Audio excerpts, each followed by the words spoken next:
Hello, and welcome back to Full Ministries Homegrown Series, brought to you by the Household of Faith. Thank you for joining us today. And I am about to pot up some coleus that I cut off and propagated. One of the things I love about the coleus is that they are very easy to propagate. There are some plants that are just like a nightmare, and you just go through and through and through with them until finally, they want to do something. So we are outside, as you can hear. It can get very noisy.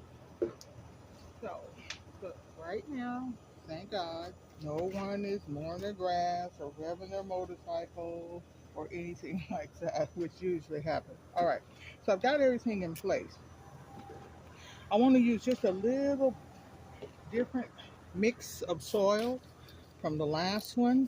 Okay, so what we're going to do is I got my dirt and I'm going to put in a good scoop, generally enough to cover the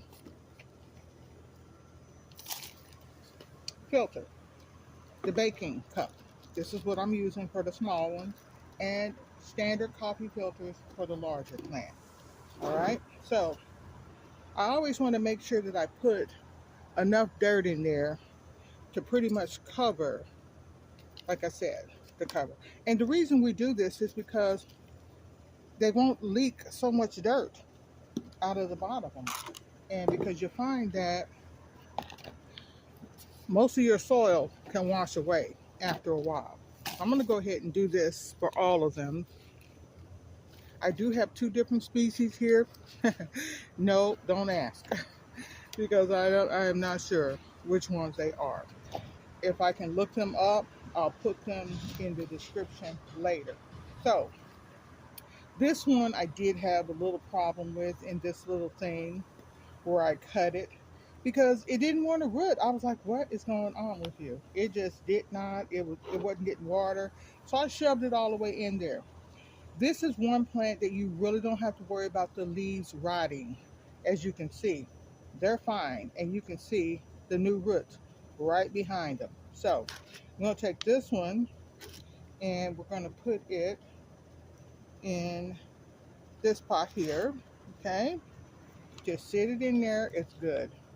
We're going to take this one. It is the largest one. Look at that root system.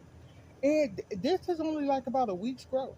It doesn't take that long for these plants. All right. And then the last two, actually,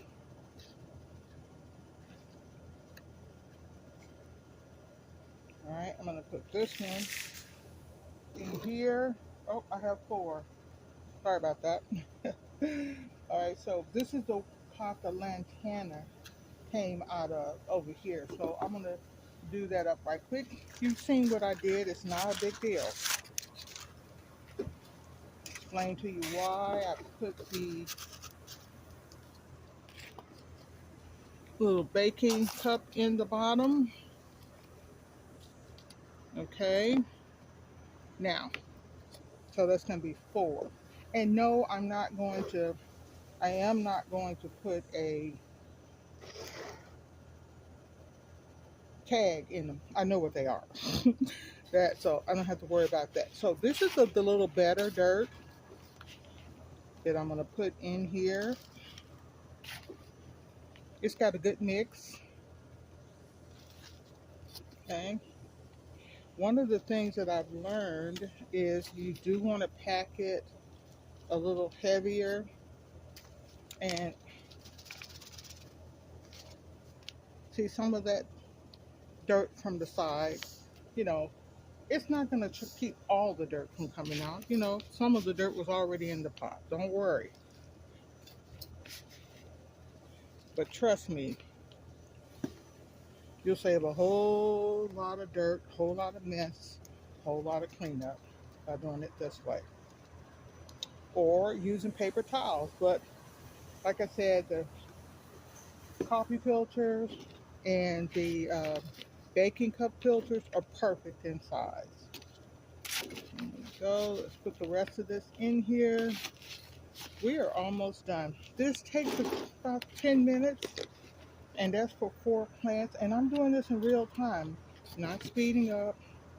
The only reason why I paused the video is because I forgot something, which happens. Now this one, I'm going to press down a little. Okay. I don't know how much you can see. Sun's right in my face, so when I try to look in the camera, yeah, not so much. Okay, number 4. Now I have these growing out front. These are here out back. But I do have another, uh, two, goodness, 2 other varieties. Let me take care of that right now. So I don't really need it. Put that out of the way because it is just falling off. All right, couple more scoops, and we're going to be done. Because he's going to be back to blow in a minute. And that noise is way worse than the lawnmower, in my opinion. All right then, so that is the last one. Okay, so we may end up having to add a little bit more soil, and that's fine because it is going to settle. I have a small container that I was using before, so just going to water them in. Oops, I'm going to put a little bit of regular water on, well, the water they were sitting in on these first. And then, oh, I see something I can use for the other one. See, I didn't have to pause. Okay, so here, here, and here. Since this is August in Texas and the temperature is going to be over 100, you want to be sure if you're going to do this. I'd like to, honestly, I think the best time to transplant or up pot is in the evening. That way you can go ahead and water your plants really good. They can get set in for the night. Oh, okay. So now that I've got a little water on those, now I go ahead. I'm going to give them a little bit of the fish emulsion water. Just for a little kick. All right. We are done. These plants I'm going to sit in a shady spot somewhere for a couple of days where they don't get the hard sun, and then they'll be on their own, just like their friends. So once again, this is HomeGrown Series, brought to you by the Household of Faith. Check out our Facebook group, Urban End Time Urban Gardeners, Hacks, Help, Tips, Advice. The description is in the link is in the description box below. You know, like I said, these are just plants. They're just beautiful plants. They don't, they can flower. They don't have to. They can grow into trees. They can be overwintered. I had one a couple years ago that I overwintered, and I was cutting it into, I saw some stuff where it was like the beautiful shapes you can make these plants into. I'm standing out here, like I said, in the middle of my garden. I'm standing in the area that separates mine from my daughter's thing. And we both, we're growing some of the same things, but mostly she grows a lot of fruit, you know, berries, blackberries, blueberries, raspberries, and she loves all kinds of hot peppers. Not me. But I grow other stuff, which I've already shown you. All right, so that is going to take care of it for today. Happy gardening. God bless you.